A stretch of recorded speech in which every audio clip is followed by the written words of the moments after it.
Hello there, it's Mega Train Lover back with another review. We are looking at another Hornby locomotive, as you can see, and you can probably tell from the picture that it is a class N15 or King Arthur class, whatever you'd like to call it. If we just look at the description there, it says R2582 BR460 King Arthur class N15, and it's called Sir Harry Le Fise Lake, which it's a bit of a mouthful, but oh well. But if we just turn to the side, it basically says exactly the same. It's a class N15 or King Arthur class.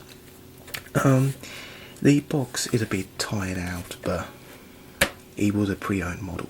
However, it was for such a good price that I just had to buy it. Now if we turn to the other side, by the way, the locomotive is not in the box. It's been taken out the box, DCC'd, etc. Tons of information. So there were, how many? There were 74 engines built, I do believe. Was it? Yeah, I think it was 74 engines. But unusually, lots of them were built at Eastleigh Works. Some of them were actually built all the way up north in Scotland by the North British Locomotive Company. In fact, most of them were. 30 of them, it says here, 30 of them were built by the North British Locomotive Company, and they were called Scotch Arthurs. This particular one, number 3803, class N15, Sir Harry Le Fise Lake. It was built by Eastleigh Works in October 1926, and it was withdrawn in 1961 and eventually scrapped because only one of this has been preserved. That being, what's it called again? Salami or number 777. Well, its southern number is 777, but its BR number is 30777. So these were all withdrawn by 1962 because of electrification, and they were also replaced by the Bullied Pacifics because they were more powerful. And until the Bullied Pacifics, these were the largest express passenger steam locomotives on the Southern, and they were one of only two express steam locomotives on the Southern. The other were the Lord Nelsons, but this was the other one. Now, as I mentioned, the loco is not in the box because the loco is right.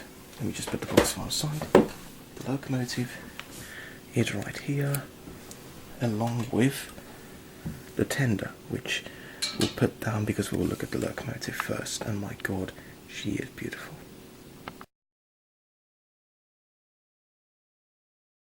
Just look at that. Absolutely beautiful. The detail on this model is just, wow, there's too many to count. You get sprung buffers, which you would expect.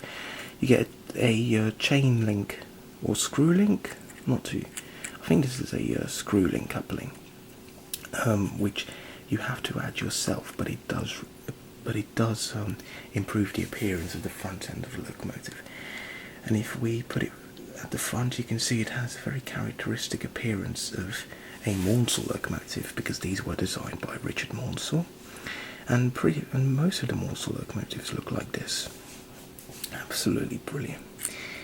If we just look at the side, you can see how beautiful it is. I mean, look how nicely the valve gear is applied. All the coupling and connecting rods and the valve gear. How beautiful it is. And there's its name. If we just focus, Sir Harry Le Fise Lake. And you get this separately fitted detail here. I'm not entirely sure what this is, but if you do know, comment below. You get separately fitted handrails running along both sides of the boiler. You get the smoke deflectors. You get a dome. You get the dome there. The safety valves. The whistle. And there's this number, 3803. And if we just you get all this extra pipe work beneath the cab, and it just looks so beautiful. You get a one of the older connections to the tender. Excuse me. Didn't really use this anymore.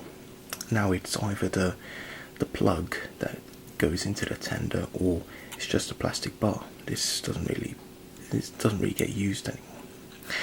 If we just turn to the cab, you can see that the cab is brilliant. Look at that. That's by far one of the best cabs I've ever seen. You can clearly see all the pipe work, the regulator, the reverser, and all the gauges at the top, and even the water level gauges. It's just so beautiful.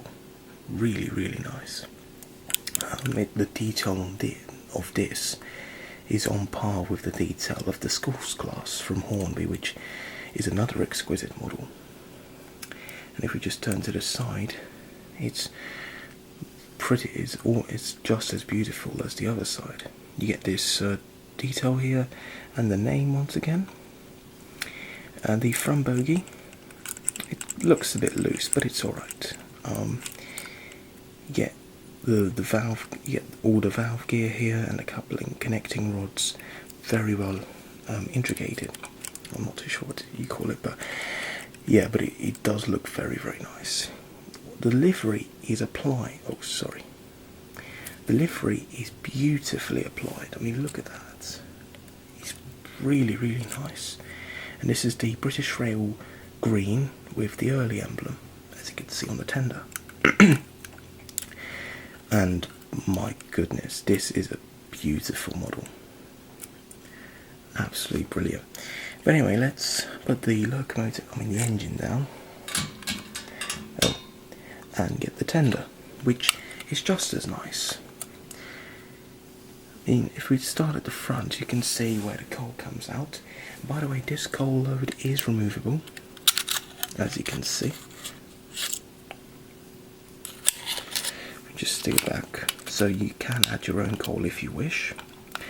You get the early emblem there, and the livery is applied beautifully as well.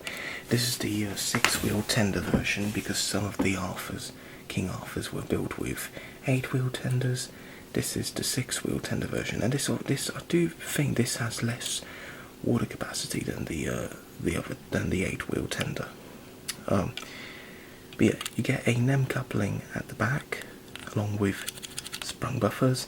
You get a brake pipe there, which is already added. I didn't fit this. This was already added. You get the ladders or the steps there to get onto the top of the tender, and the water filler cap. And if we just turn to the other side of the tender, it's pretty much the same. And you even get this. I think this is the handbrake here, because the Southern engines didn't have water scoops. So this is definitely the handbrake. But yeah, really nice. So beautiful. You can see the brake rods underneath. I've added myself, and I did the same to the locomotive. We just focus. There you go. But it does really improve the appearance. Now this is how you connect it. It's pretty simple, but my God, look at that. Absolutely beautiful. So, however, beauty is one thing. Does it perform as well? Let's just find out.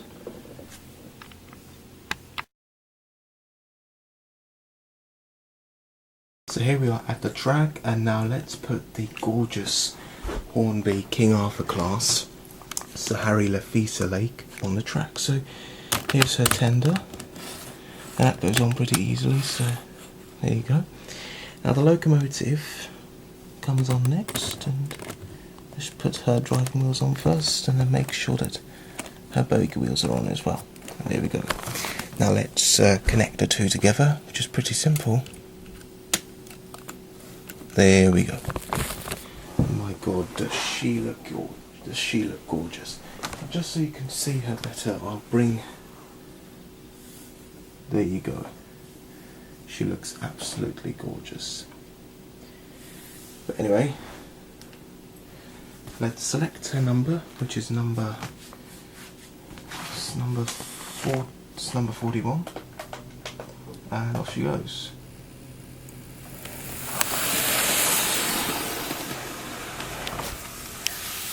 Oh my goodness, wow.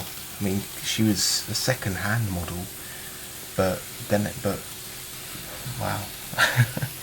What can I say? Her performance is impressive. It's really, really nice. Wow. Let's get a few shots of her passing by.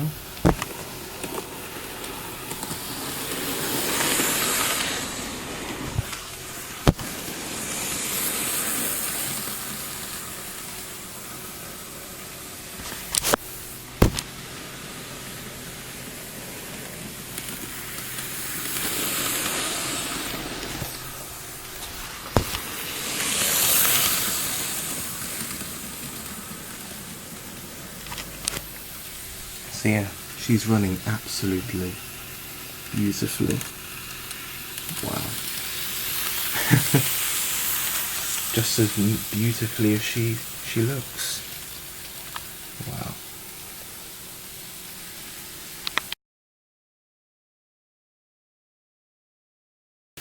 Just to conclude this video, I recommend her. Just, if you're a fan of the Southern region, fan of steam trains, I definitely recommend her. The Hornby King Arthurs are some of the best detailed models you'll find, and wow, they're just beautiful, and they're a not miss. You have to buy one. It's so good, so beautiful. Anyway, thanks for watching, and see you later. Goodbye.